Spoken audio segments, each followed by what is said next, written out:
Bonjour, bonsoir Christelle Kédi, donc la fondatrice du Think Tank Femmes Noires Sensuelles. Aujourd'hui, j'aimerais vous parler du sujet des masculinités, donc au pluriel. Alors pourquoi je parle de masculinité au pluriel? Parce que lorsque l'on évoque systématiquement la famille dans nos sociétés contemporaines, nous faisons exclusivement référence au patriarcat eurasiatique. Alors pourquoi je l'appelle patriarcat eurasiatique? Parce que comme vous le savez, les populations qui aujourd'hui sont présentes en grande majorité en Europe de l'Ouest notamment, viennent des populations mongoles et perses de l'Asie mineure qui ont conquis des territoires que les Vikings n'avaient pas la possibilité d'habiter, puisque les Vikings, comme vous le savez, sont des populations à l'origine nomades, et donc ce sont des peuples qui ne connaissaient pas l'agriculture. Ils ont découvert l'agriculture au contact avec les civilisations d'Asie mineure, entre autres. Donc, pourquoi parlons-nous de patriarcat eurasiatique aujourd'hui? Parce que les coutumes qui consistent, et là je vous renvoie à l'ouvrage de référence Le Second Sexe de Simone de Beauvoir, qui est sorti en 1949, qui est toujours d'actualité, et notamment le volume 1, puisque c'est un ouvrage en 2 volumes.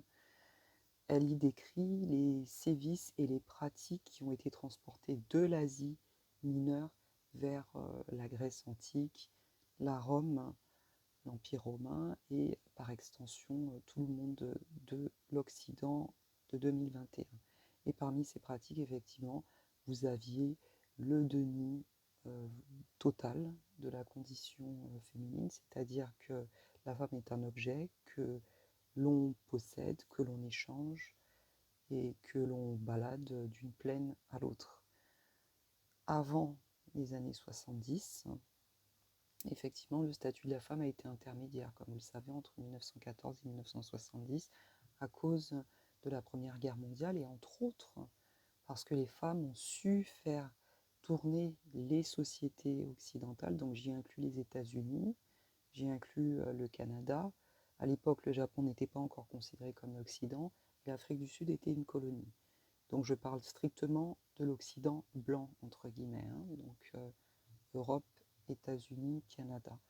Et c'est à partir de là qu'effectivement le féminisme extrême a pu se développer, parce que justement, face à des méthodes patriarcales extrêmes, il fallait une réponse relativement équivalente. Donc pourquoi parlons-nous aujourd'hui de masculinité au pluriel?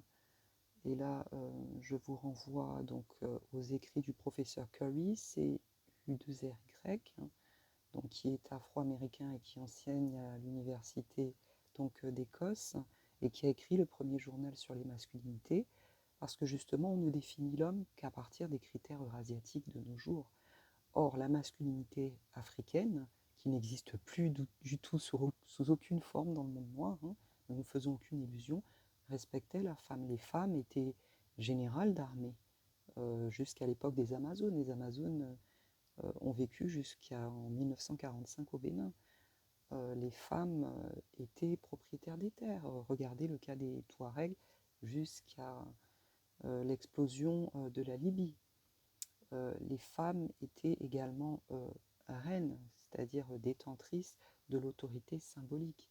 Et là, je vous renvoie à l'historique à travers tout le continent, de Madagascar au Congo avec un grand cas, en passant par les royaumes berbères, en passant par Ia Santewa en Afrique de l'Ouest, en passant par les lignées d'Afrique de l'Est, notamment du Kenya et de Somalie. Donc lorsqu'on parle de masculinité, il faut faire le parallèle avec le patriarcat. La masculinité, c'est une définition civilisationnelle du patriarcat. Et le patriarcat, ce n'est pas quelque chose de global, c'est quelque chose qui a été pensé autrement, particulièrement sur le continent africain. Donc je reviendrai dans une prochaine vidéo pour entrer un petit peu plus en détail sur ces questions. Je vous remercie au nom de toute l'équipe de Femmes Noires Sensuelles et je vous souhaite une excellente continuation.